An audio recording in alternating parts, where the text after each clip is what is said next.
Hello everyone, my name is Bachir Al-Khoury. I'm the founder of this little baby company, Limpid Logic. We're a team of designers and engineers and inventors that are passionate about technologies and gaming. So we work with all sort of technologies, especially everything that empowers people on the ground, everything to do with geolocation, with mobile, augmented reality, with the HoloLens. We've got two of these. We've been doing a lot of experiences for the past almost 7 months, and we're passionate about creating or bringing new ideas to life. Some are ours and some are our clients. They've got ideas that happen to be technical, so we're the team of experts that know how to slice and dice and design and go through that creative process of turning an idea just from your head into a commercially viable product or something that you can actually take to the world, people can use, and obviously potentially just make money of it. If you're a business or if you're a startup,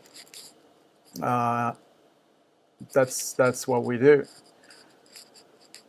But the message is often to people or even businesses that get frustrated. And that's in fact why I started the company. And that's the reason behind the name. We called it Limpid Logic. It's not limp ID and it's not limpy. Limpid is the quality of water. It's lucid, it's clear and transparent and bright. And we bring that to software because for most people, technology is something that is unknown, and it's something really daunting and scary. They tell you, I don't get technology. And while they think that technology is that this external thing that just happened to us, we believe that technology is the real skin of our species, like McKenna once said.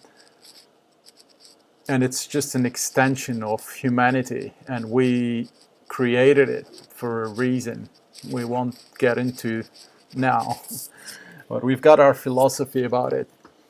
But the idea is that we help customers understand it better and we bring them closer to the process. So when we're working on their software project, we go through the educational process so they know what we know, and so they get used to the creative process as well.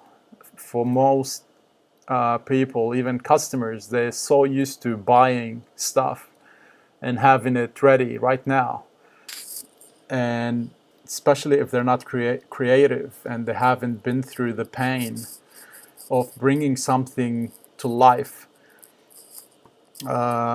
creativity can be a very frustrating process, because while most people think it's linear and that you can actually outsource it, it is not. It's often a zigzag process. For each step you take forward, you have to take 10 backwards sometimes. And for someone who's not used to creating anything, it's very frustrating, because they feel that, look, we've paid for us to receive this, for us to create this for them.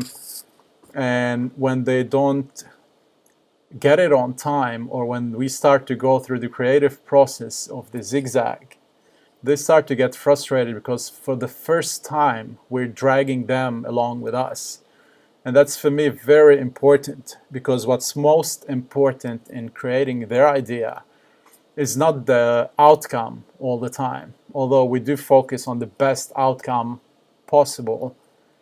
It's for them to get used to walking the road of creativity, so we can stretch their brains and their minds and take them along with us on that journey. So they start to appreciate a bit more the artifact or the business they're trying to create, and they get a deeper understanding about it. Especially a lot of startups that just come from backgrounds that are completely disconnected or not even relevant to what they're trying to achieve. And if it is software component, it's our duty to educate them because now they're going to have responsibility as well towards their business and their new future employees. If we help them to bring product to life, eventually they're going to have to build their own teams and take it forward.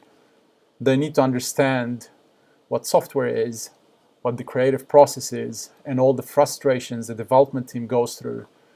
See, if I feel the pain and my team feels the pain, they need to feel the pain as well. And that's just because it's part of the education, and it's part of stretching their minds so they get used to being both creative and technical. So they get used to the grind of putting something really rough, just like an idea, into this big machine, and that just goes and rotating over and over and over to kind of get polished at the end. That process, if they're not used to it, they're going to get very frustrated. And I love it when they do.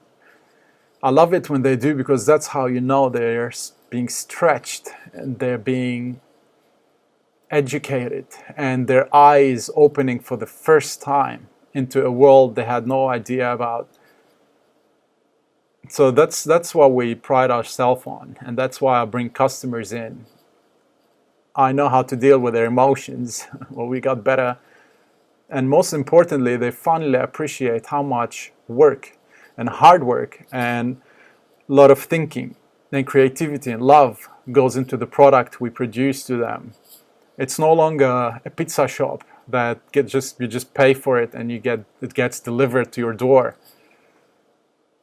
It's a place where you get your hands dirty yourself and you put your hands with us in the dough. And we taste it and we'll try different things, and this is how we get to bake the most amazing recipes. So if you reached this website, this is Christmas holiday, whenever you're watching this, 2016, just know that we don't work with anyone. We just do select the people we work with. And because I believe personally that we have a responsibility to how much ideas we can filter through to this world. There are so many ideas that are worth nothing, that people think they're so great, but they don't generate any value to anyone. We feel that even all developers should have a responsibility to bring in the right ideas in the right way with the right people. Otherwise, we'll just be wasting everyone's time and money. It almost doesn't matter how much you pay us to do something. I'm not going to waste my team's time and effort for 6 months. These are people with dreams and aspirations and things they enjoy doing, to do something insignificant that might not work. And if we know it doesn't work because we know digital, we know software, and we know app stores, and we know what people want to use, if we notice this from day one, that's the first thing we're going to tell you. And as harsh and cruel that might look to the holder of the idea, that you really feel it's so precious that you want us to sign an NDA, even you haven't even spoke about it, we're normally going to turn it down. Because if you really think it's that novelty of the idea that creates value in the world, and that's what's really special about it, then we notice straight away how immature you are.